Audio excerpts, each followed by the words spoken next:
Hi, you're listening to Book Chat with author Vivian E. Moore.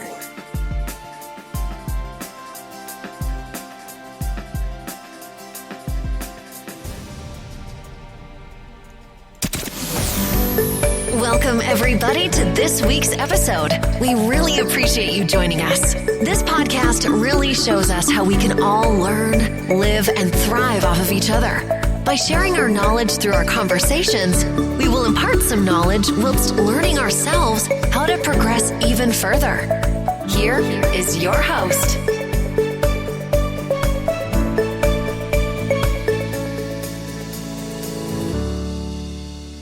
Hello and welcome to Book Chat. I am your host, author Vivian E. Moore. I hope everyone had a great week. I hope you're having a great weekend.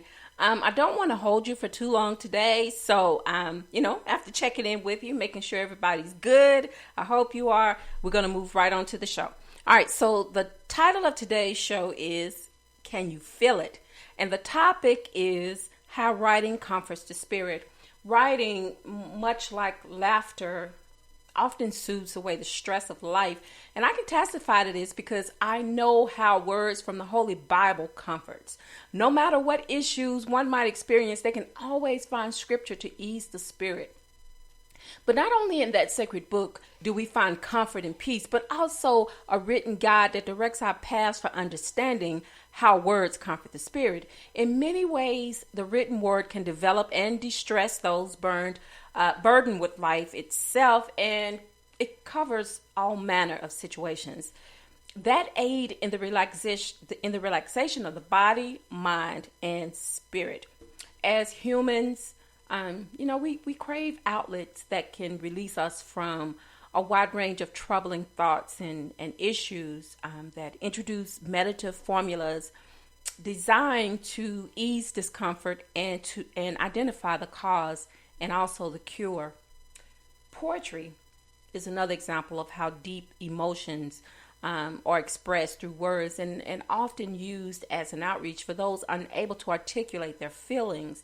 Through metaphoric phrases, they gain understanding and also hidden meanings are exposed. Pain and suffering are prevalent throughout the world, and bravely we see it displayed in HD in ways that can no longer be ignored. But even as the world views ravaging disparity, there are still words of comfort to heal each broken spirit. For one, I had to actually take a break from social media because, I'm just overwhelmed with the amount of disgust and meanness and hatred of people, toward things that are so sensitive in nature, where empathy should apply, but it is missing.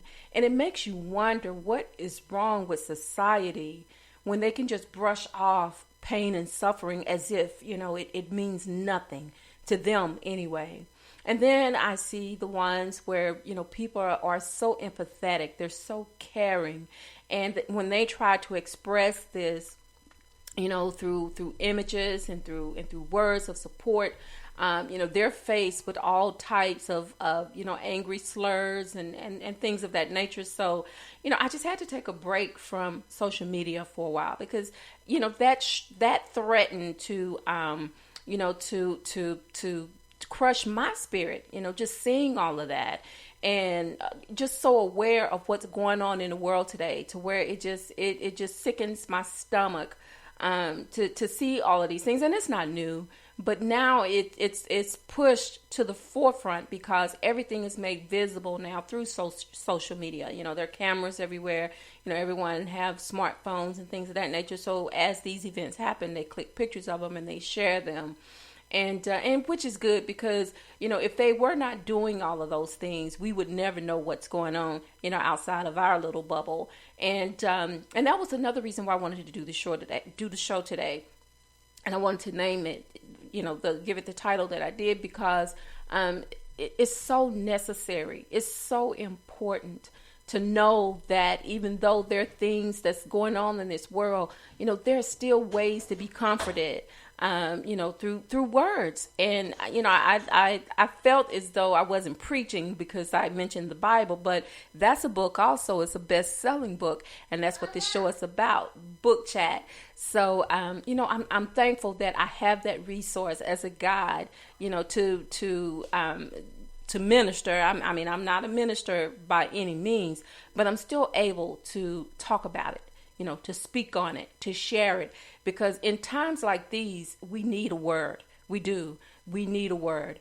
And it is so vital. It's so important with so much pain and just things going on in the world. And to remain silent about those things, to me, is becoming complicit to all of the bad things that are happening. You have to speak out about it, and so I chose to speak out about it on the show because that's what we do. We chat, we talk about books, we talk about things that's going on. So this is my outlet, and I want to share that with you because the written word, it inspires and it uplifts, even the most broken of spirits. It's an outlet against negative reflection, and it promotes sentiment through empathy. And that's what we need because we are sorely lacking in that, on all levels. And I'm not saying everyone, but there's still people in this world that want things to remain the same. They don't want to see change. They don't want to see people come together. And that is so bad because, that's what we're taught through scripture, that we are to love one another. Love our neighbors, love our enemies, as we love ourselves. So that's so vitally important. Words have the power to heal and comfort. They strengthen bonds of those who share collective ideals, even if they agree to disagree. For those who aren't writers, their words are still relevant. And I encourage them to share those thoughts through any medium available. Every voice has a purpose and value. One of the essential venues available today is the expression of free speech. And we don't ever want to see that taken away. Because people, whether it's good or bad, whether we agree with it or not, they have a right to express themselves. And so I hope that never goes away because it is so vital, especially in times like now. It is so vital to be able to express yourself in words. And hopefully those words won't be hurtful. Hopefully those words will touch someone in a positive way and uplift their spirit, because that's what we want to do. That's what we need to do as human beings. We need to be respectful of one another. And respect one's opinions, because, just like our opinion, their opinion matters too. It may not matter to us, but it matters to them. And so we have to make sure that we're open to that.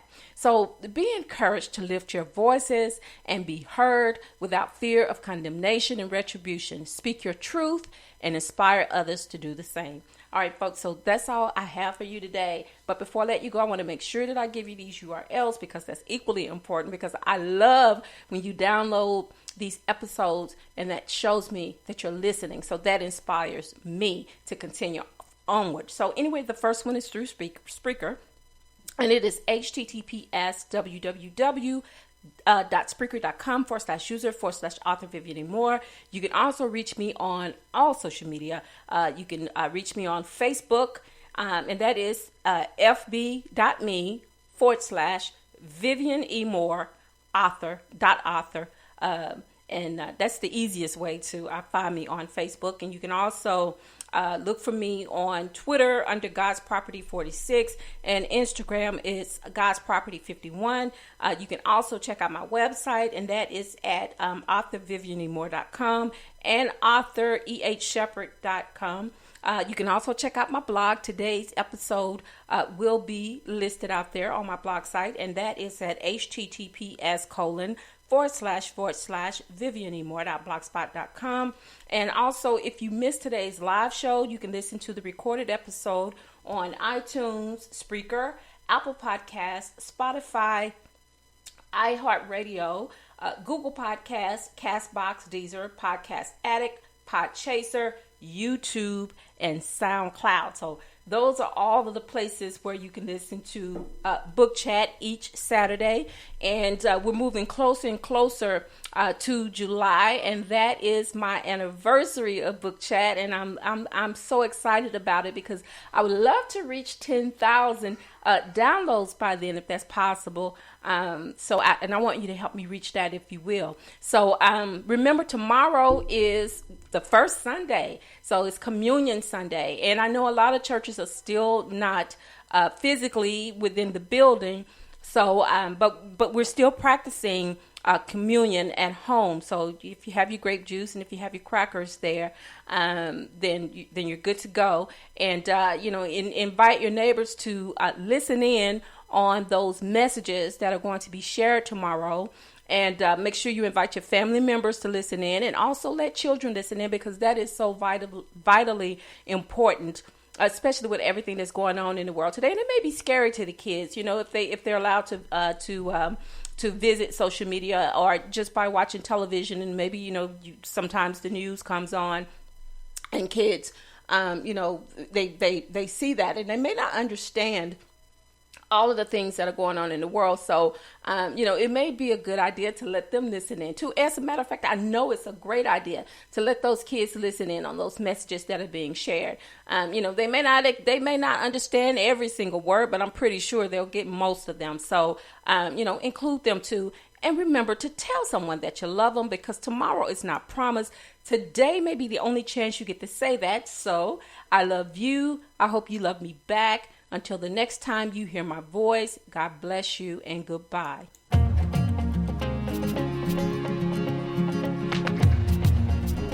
Loved what you've heard on this week's episode? Well, the answer is simple.